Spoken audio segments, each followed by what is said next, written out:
Kendrick Lamar, To Pimp a Butterfly. And for this review, I'm going to have help, as it is very appropriate, from none other than my homeboy, Dakota Lamar. D-Dot.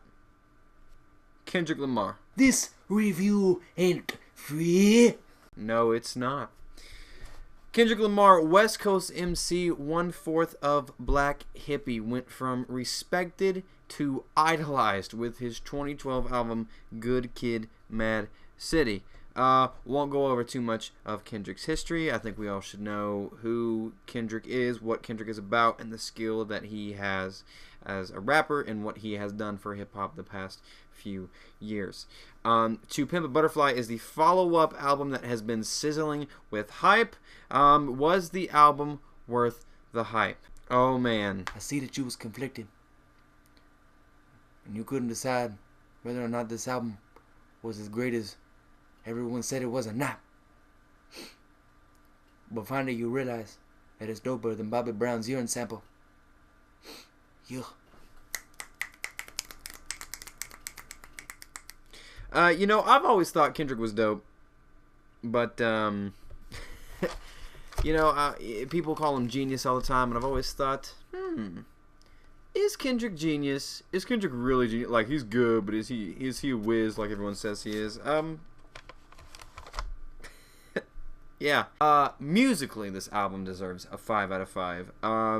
It is brilliant. Each track is in some capacity influenced by and incorporates elements of soul music, of jazz, gospel, of funk. Even on the opening track, collaborating with George Clinton to create a very Parliament funkadelic-esque sound, be they either sample or live instrumentation, which is not uncommon for hip-hop, especially with a West Coast rapper, considering the G-Funk history of West Coast hip-hop. But I think we all can agree that right now, and ever, probably for the past half decade, if not longer, in rap, there has just been a shortage of that class, the root of hip-hop, the soul and the jazz, and the more R&B elements and live instrumentation. It's all been very synthetic lately. It's pretty much every song on here at some point has some sort of beat change-up, be it a tempo change-up or a texture change-up or both, just going from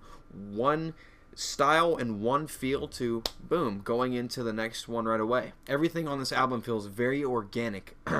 And Kendrick's last album felt organic too, but this one feels even more so than that. There's a lot less trap-influenced sound than there was on Good Kid, Mad City. There are a couple moments on here with songs like All Right, and also the song The Blacker the Berry, which is very... Oh, that's nasty. There are also a couple of Flying Lotus kind of sounding instrumentals on here, but aside from that, it's all just very old school, very smooth, very funky, and just very raw. The choice of instrumentation, the chord choices, the songs that were chosen to sample on this thing, like Isley Brothers and Every is a Star on this thing, really help with this blatant theme on the whole album, one of the main themes, if not the main theme of the album, of racial exploitation. It helps relay this message, and it helps really capture the feel when you're sampling songs from the really the peak of the civil rights movement. And I hate to make things racial, because I think once things are made racial, everyone gets their feelings hurt when they don't need to. But this album does deal with the exploitation of the black race, and Kendrick talks about how the government and how pop culture has kind of used blacks and certain key figures that are African American as cash cows. But at the end of the day, they don't really support the black race, and they try to really institutionalize the African American population in our country. Kendrick also dives into lyrically a little bit about how it's been an internal struggle for him, not being more of a catalyst to help change this thing. He talks about, you know, and kind of hints at, I became a star and I should have been focused on my roots, and I should have been focused on the environment that I came from. And especially right now with all that's going on in Baltimore, it's becoming another thing that is being wrapped about and pushed on the listening audience so heavily. But Kendrick really tackles this thing in a way that is, you know, instead of just being blatantly like, hey, screw you white people, it's all your fault, no, I don't like a cracker, don't like a cracker, no. He's saying, no, I'm just a product of this environment. I've seen the issues that are going on. I don't think it's cool. What can you do? And what also can I do? And we do together to help this.